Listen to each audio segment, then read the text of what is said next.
Alright, so using this piece of aluminum, I've modeled out and made some steel brackets. I'm going to go ahead and drill them out, and we'll mount these onto the crash bar.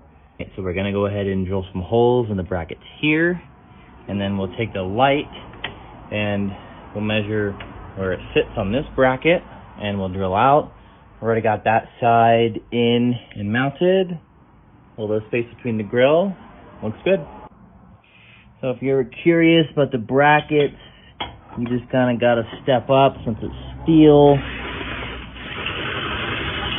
Takes a little bit, but you'll eventually get wide enough to fit the bolt through. AUXITO lights installed, so let me show you what they look like. They're super bright. They're meant to just be a straight up flood, and they definitely do that.